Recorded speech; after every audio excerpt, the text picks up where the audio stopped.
This is the plaintiff, Malika Ellis. She says she agreed to rent an apartment from the defendant, who promised her she had evicted the current tenant and that the place would be ready for her to move in by January 1st. Well, when she went to pick up the keys to the place on December 31st, the tenant was still there and told her she was not moving. Bottom line, the woman rented to her under false pretenses, and she's here today to stand up for her civil rights and is seeking the return of the $3,200 she's owed.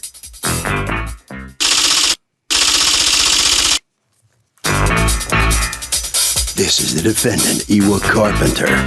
She says she thought the plaintiff would be a perfect tenant for her because she's a teacher and she has a special place in her heart for teachers. Boy, was she wrong, because as it turns out, the woman's a bit crazy.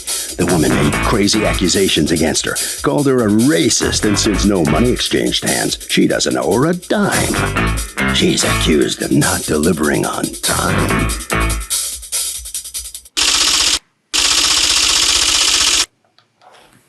All parties, please raise your right hand. Be seated. Come to order, please. Litigants have been sworn, Your Honor. Thank you, Douglas. You're welcome. Malika Ellis? Yes. You are suing, is it Eva or Ewa? Eva Carpenter. Eva Carpenter for $3,200 in rent, pain and suffering, and storage fees. Because according to you, she backed out of a lease with you and she had no right to do so. Tell me what happened.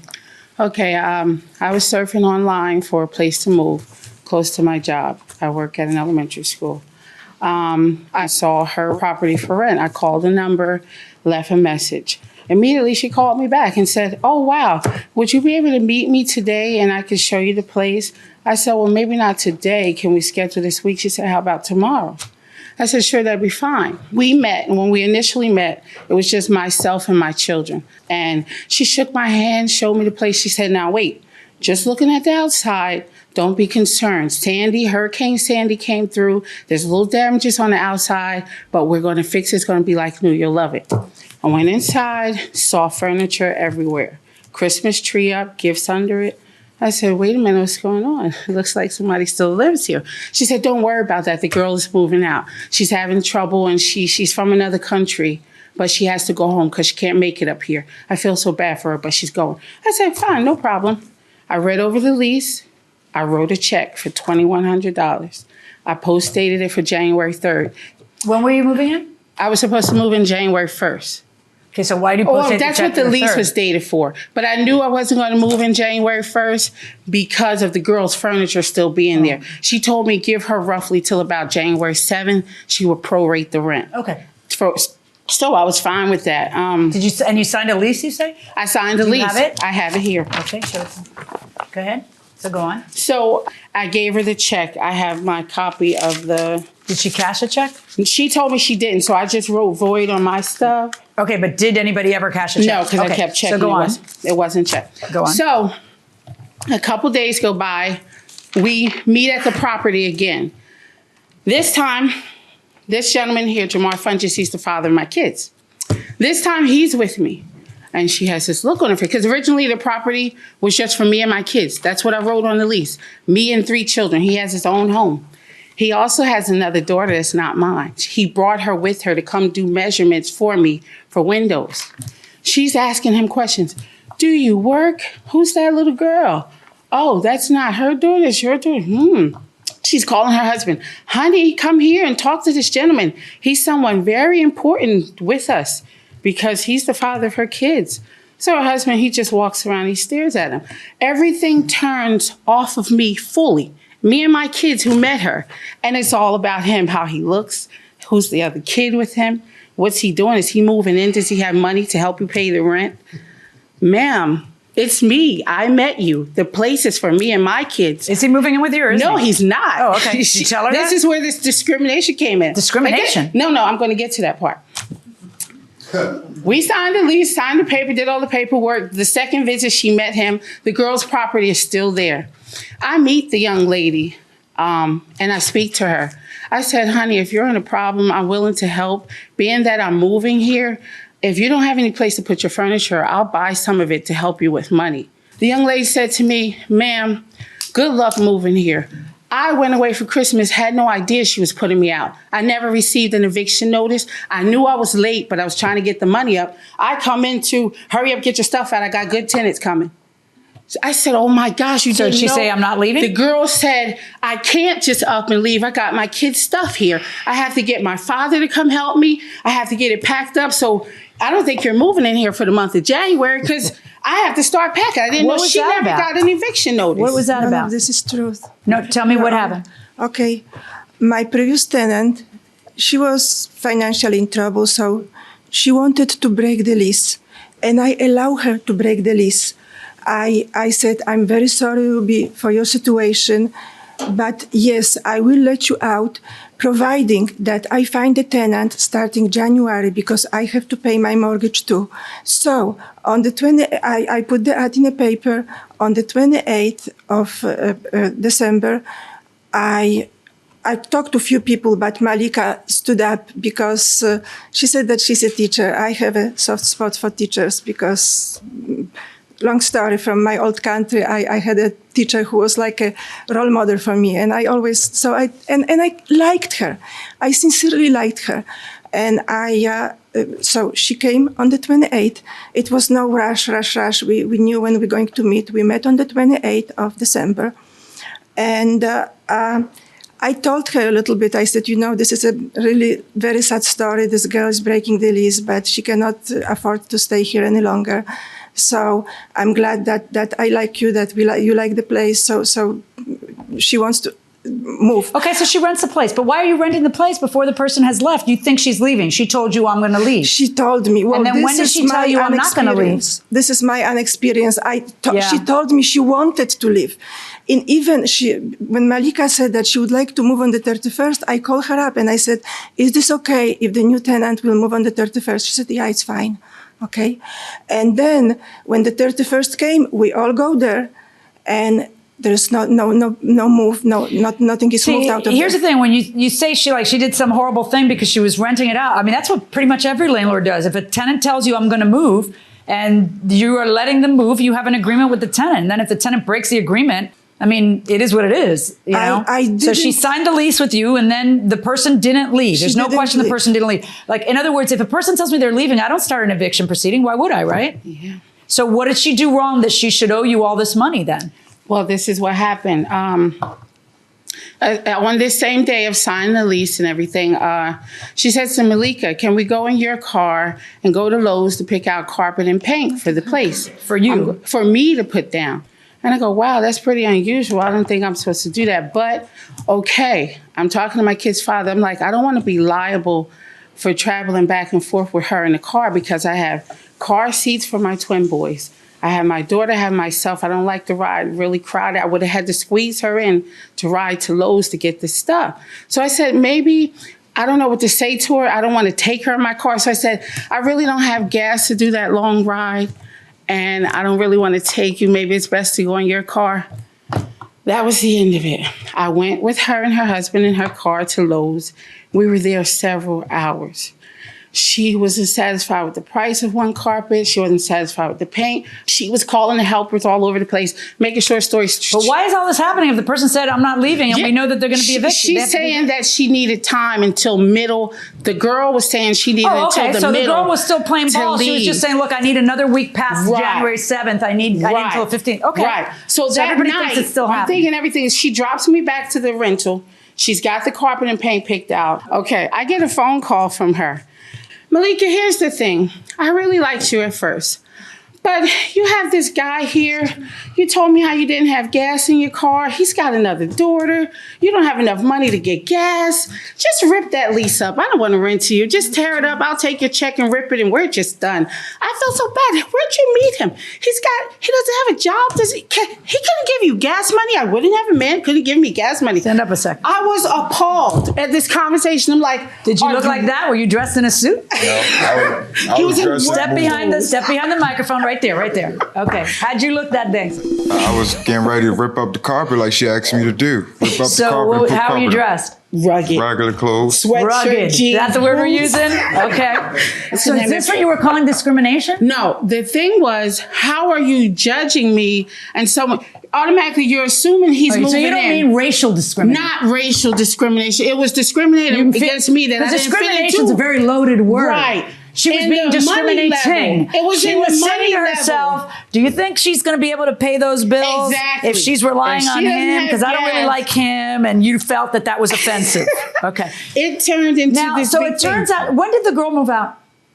The girl eventually, she still has some things in there. Oh yeah. Like, serious? Oh yeah, Ridiculous. it's a sad story. you haven't been because able to read- No, but she moved out. She stayed there until the end of the month. I even called her. I said, in all fairness to you, why don't you look for another place? Since I cannot get this woman out of my place, I don't know when she's going to move out. I don't And know what what's did her she problem. And she said, it's okay. She'll look. Okay. And then a few days later, she calls me. And she calls me, she didn't find any place, she still likes the place, and she gives me a lecture about you don't judge the book by the cover. And Wait, but why? At that point, you had already said something about her man then. No, that was on the 30th. What was it? How did she know you were judging the book by the cover? You must have judged her man, or she wouldn't be answering you Well, then.